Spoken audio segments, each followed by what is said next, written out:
خضر علیہ نبینا علیہ الصلوۃ والسلام کون ہے؟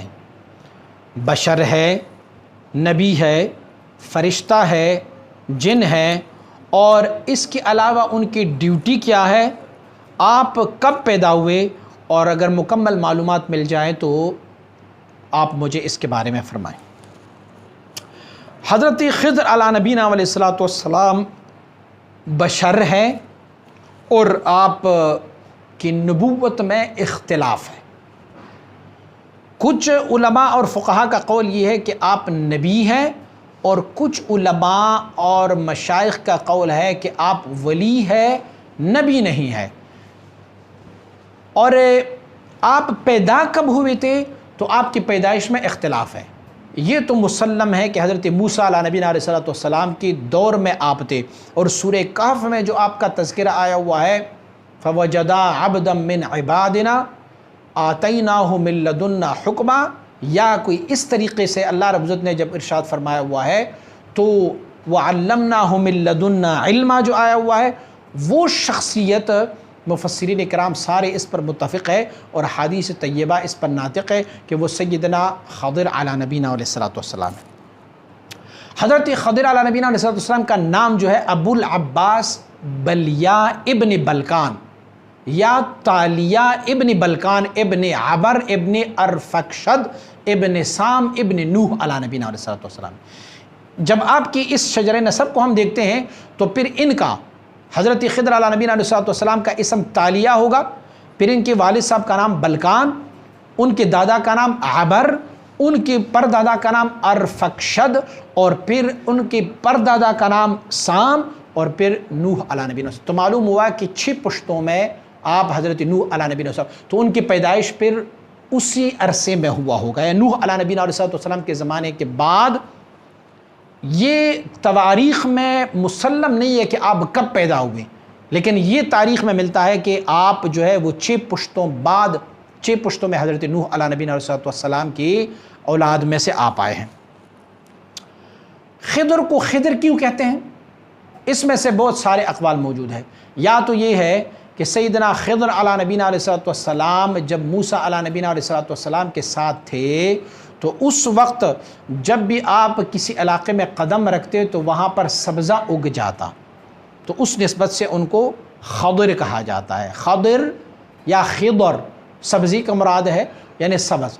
اور یا پھر یہ ہے کہ اکثر و بیشتر سیدنا خضر علیہ نبینا علیہ السلام جو ہے وہ لباس پہنا کرتے ہوتے تھے سبز، تو فلہذا ان کی نسبت اسی طرح ہوئی ہے۔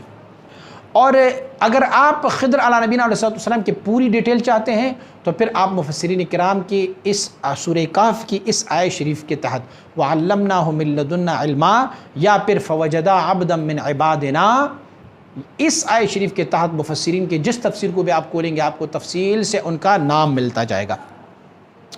آپ کا ایک سفر حضرت موسیٰ علیہ نبینا علیہ السلام کے ساتھ بہت مشہور ہے، اور جس میں سے سورہ کہف نے اس کا تذکرہ کیا ہوا ہے کہ موسیٰ علیہ نبینا علیہ السلام اپنی قوم میں وعظ فرما رہے تھے۔ ایک بندے نے اٹھ کر آپ سے سوال پوچھا کہ کیا آپ سے کوئی بھی بندہ اس وقت علم میں، مرتبے میں، علم میں آپ سے افضل ہے؟ تو آپ مبارک چونکہ اللہ کے نبی تھے، کلیم تھے، تو آپ نے علمیت کے بارے میں اشارہ فرمایا کہ مجھ سے اس زمانے میں علم میں کوئی بہتر نہیں ہے۔ تو رب کائنات نے فرمایا وَفَوْقَ كُلِّ ذِي عِلْمٍ عَلِيمٍ، ہر علم والے کے اوپر ایک علم والا ہے۔ تو حضرت موسیٰ علیہ نبینا علیہ السلام کو ارشاد ہوا کہ مجمع البحرین میں آپ چلے جائیں، وہاں پر میرا ایک بندہ ہے کہ اس کو وَعَلَّمْنَاهُ مِن لَّدُنَّا عِلْمًا، ہم نے ان کو اپنی طرف سے علم دیا ہوا ہے۔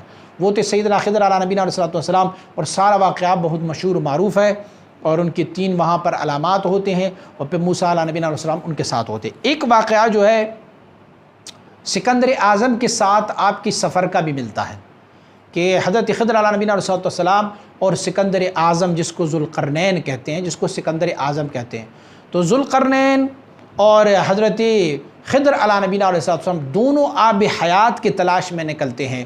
اور یہ بھی سورہ کہف کے آخر میں ذوالقرنین کا واقعہ ہے کہ انہوں نے وہ صد جو دیوار بنائی تھی یاجوج و ماجوج کے لیے، ان کا تذکرہ بھی ملتا ہے۔ تو آب حیات کی طرف ایک سفر خضر علیہ نبینا علیہ السلام کا وہاں پر بھی ملتا ہے۔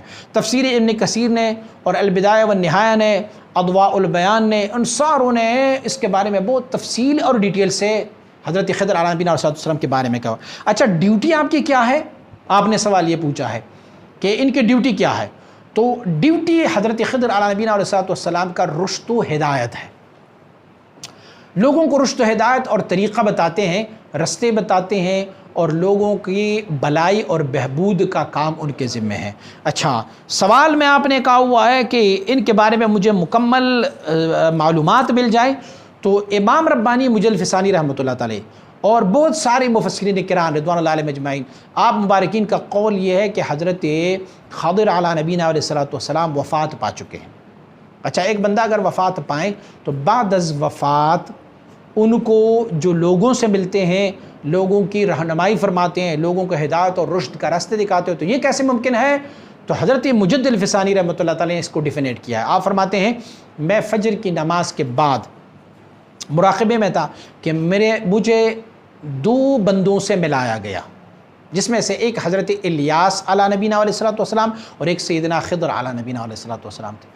دونوں کے ساتھ ملاقات ہوئی تو میں نے ان سے پوچھا کہ آپ عالم اجساد میں سے ہو یا عالم ارواح میں سے ہو، یعنی آپ لوگ زندہ ہو جسمانی طور پر یا پھر آپ عالم ارواح میں سے ہو؟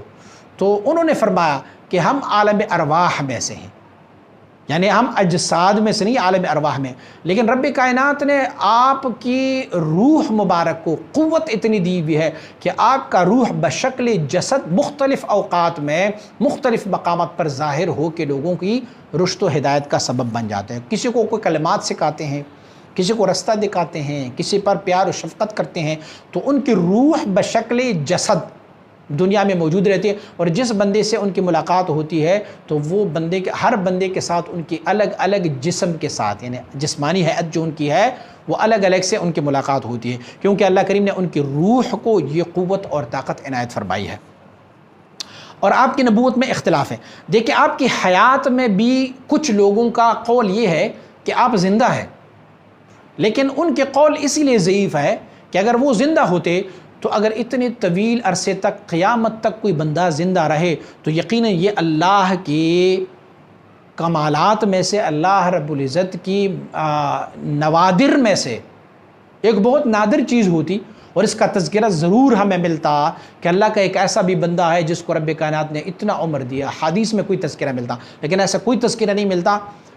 ایک اور بات یہ بھی ہے کہ حضرات انبیاء علیہ السلام میں سب سے زیادہ عمر والے حضرت آدم علیہ نبینا علیہ السلام، حضرت نوح علیہ نبینا علیہ السلام ہے۔